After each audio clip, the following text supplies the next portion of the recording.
Moscow woke to a sound it had not heard in generations. The echo of war carried on the winter air, a sharp reminder that distance and borders no longer guarantee safety.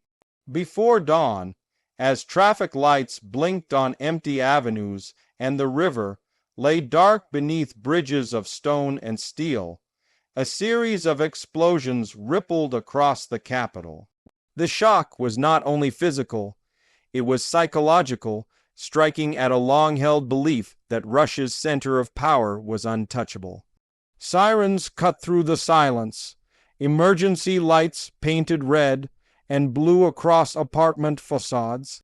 Social media, throttled and filtered but never fully contained, filled with hurried clips filmed from balconies and stairwells. Flashes on the horizon, plumes of smoke curling above familiar landmarks, the low thunder of impacts rolling through neighborhoods. Within minutes, speculation surged. Within an hour, the narrative hardened. Ukraine, long on the defensive, had reached into the heart of Russia with a surprising strike.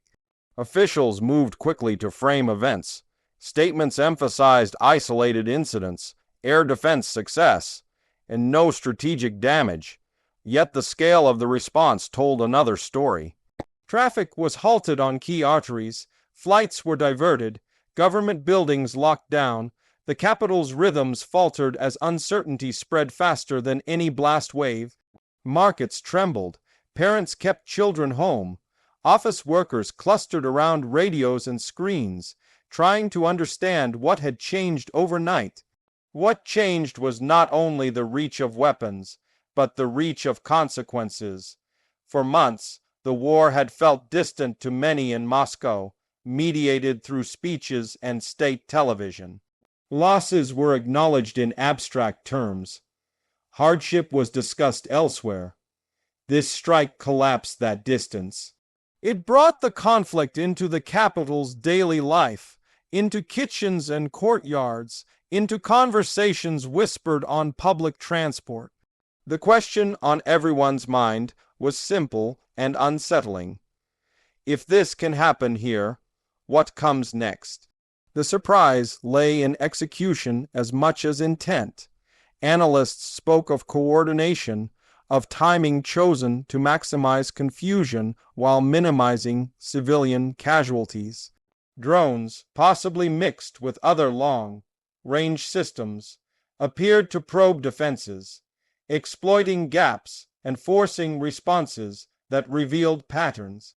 Even where intercepts succeeded, debris fell, fires broke out, the message was unmistakable, defenses could be tested, saturated, and stressed.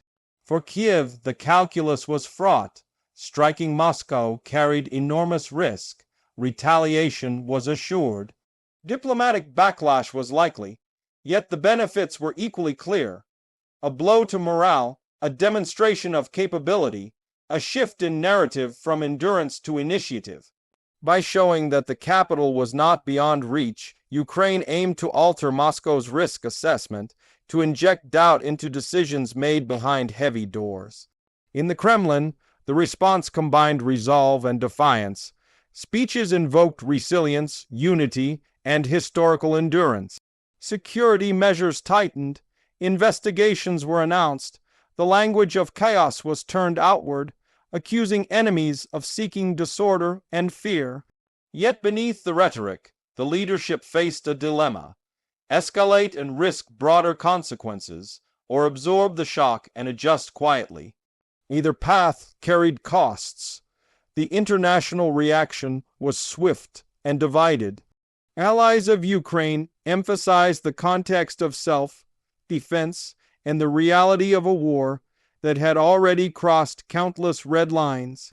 Others urged restraint, warning of escalation spirals that could draw in more actors and deepen global instability. Markets responded nervously, energy prices flickered, insurance rates ticked up. The ripple effects reached far beyond the blast sites. Inside Russia, information control intensified, footage disappeared, accounts were suspended, official narratives hardened. But control has limits, especially in a city of millions where personal experience competes with broadcast reality. People compared notes, they shared what they saw and heard. Trust, already fragile, frayed further as contradictions accumulated. The strike also exposed the changing nature of modern warfare. Precision no longer belongs exclusively to the strongest. Innovation, adaptation, and intelligence can narrow gaps. Cheap systems can challenge expensive defenses. The battlefield is no longer linear. It is networked with nodes of power, perception, and logistics vulnerable far from front lines. Capitals, once sanctuaries, are now symbols and targets. As daylight spread, smoke thinned and assessments began. Damage reports were partial and contested. Casualty figures remained unclear. What could be measured more easily was the mood. Anxiety lingered. Conversations turned to contingency plans, to relatives outside the city, to rumors of further strikes. The ordinary resumed, but with an edge. For Ukraine, the operation was a statement of agency. It said that pressure would not be won, sided that endurance could be paired with initiative. For Russia, it was a warning that the war's costs could no longer be neatly compartmentalized. For the world, it was a reminder that conflicts thought contained can leap boundaries overnight. History weighs heavily in Moscow, a city shaped by invasions and sieges, by triumph and trauma. That memory can stiffen resolve, but it can also magnify fear. Leaders know this. They know that morale is a strategic asset as critical as armor or artillery. How they manage this moment through transparency or obfuscation, restraint or reprisal, will shape the next chapter. The term chaos was deployed in speeches and headlines, but chaos is not only destruction. It is uncertainty, the shaking of assumptions, the sense that rules have shifted. That is what this strike delivered most effectively. It unsettled a narrative of control and predictability. It forced recalculation.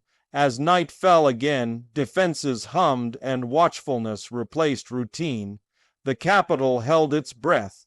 Across borders, planners and diplomats worked phones and maps, trying to anticipate moves and counter moves.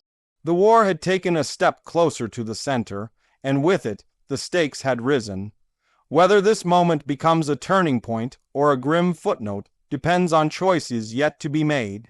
De-escalation remains possible, but it requires restraint under pressure, a rare commodity in wartime. Escalation, once chosen, has a way of feeding on itself. The coming days will reveal which path is taken. What is certain is that the illusion of distance has been shattered. Moscow in flames, however brief, however contained, has entered the global consciousness as a symbol of a war that refuses to stay where it started. The capital is no longer just a command center. It is part of the battlefield's psychological terrain. And in modern war, that terrain can matter as much as any ground won or lost.